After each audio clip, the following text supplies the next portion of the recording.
Making a souffle at home can be kind of daunting because it's all about that lift, but I have the perfect recipe. I can't take credit for it. This is one of my foodie heroes' recipe, Jacques Pepin's souffle. And the best thing about this is we don't have to separate the eggs, whisk the egg whites to stiff peaks. Here, we just mix everything together. It is foolproof. I love it, and I know you're gonna love it too. So for the bechamel, 60 grams of butter goes into a pot.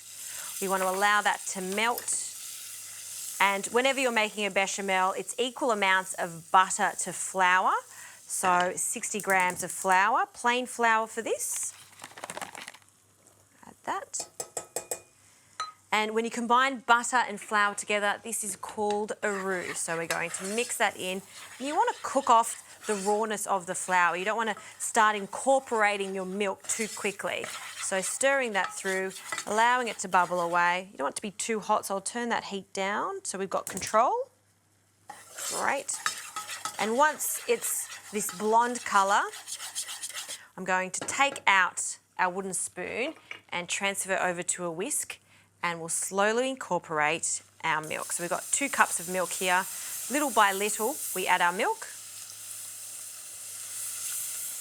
And the whisk is going to ensure that we get no lumps. A little more. Once it starts to loosen up, we can add the rest of the milk in. So that's looking good now. We'll add the rest in. And then we'll give that a really good whisk. Try not to splash everywhere. And for this, we need a thick bechamel to stabilise our souffle. So once it starts to thicken up, and it's happening right now, and coming to the boil, see all those little bubbles? We can take it off the heat. Done. Okay, to flavour this, nutmeg, very classic in a cheese souffle like this. So pinch of nutmeg, a good pinch of salt, freshly cracked pepper,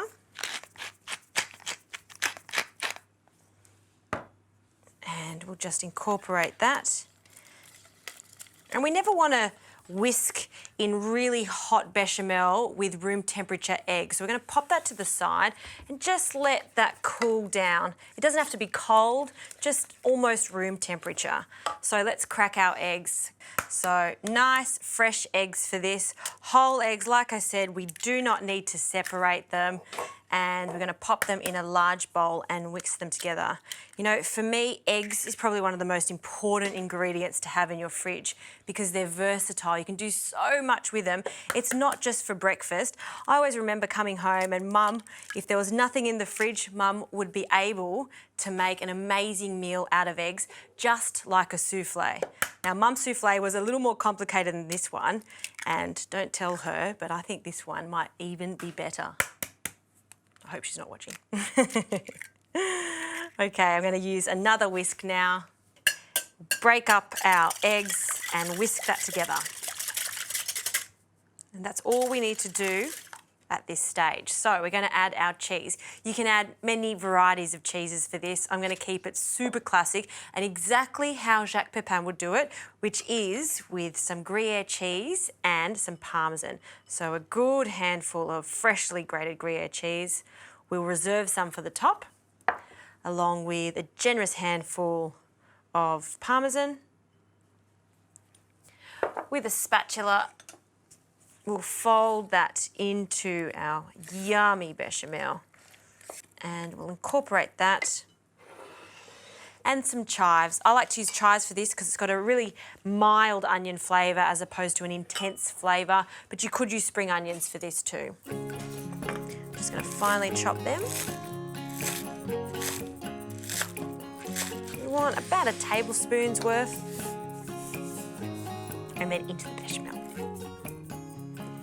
Okay, one last mix, and we can incorporate the bechamel into our whisked eggs. So we'll just add that. I'm going to add a third now. And just loosen it up, making sure again there's no lumps and it's incorporated. And we'll add the rest of our bechamel and then fold through.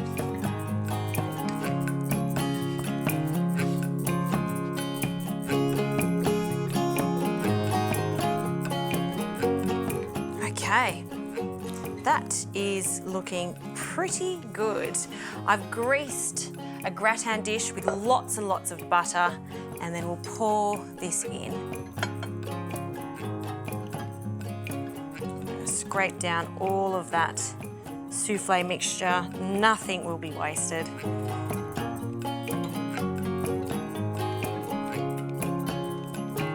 Great. Now, to make it extra cheesy, we'll add the reserved Gruyere on top. And again, something that's not traditional when you're making a soufflé, but it really does work for this because it gives it that golden, sort of speckled look at the end. And some Parmesan. Now this goes onto a tray into the oven, a really hot oven, 200 degrees, and this is going to take about 40 minutes. I'm going to check it at 30 minutes. We're looking for it to be puffy, standing up nice and proud, and again, golden brown.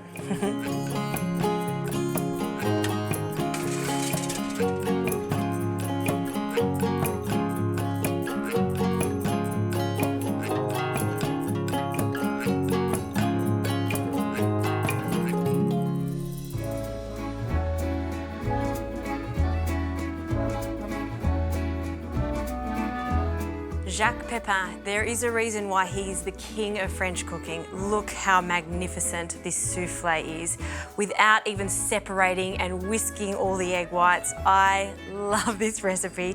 Let's have a taste.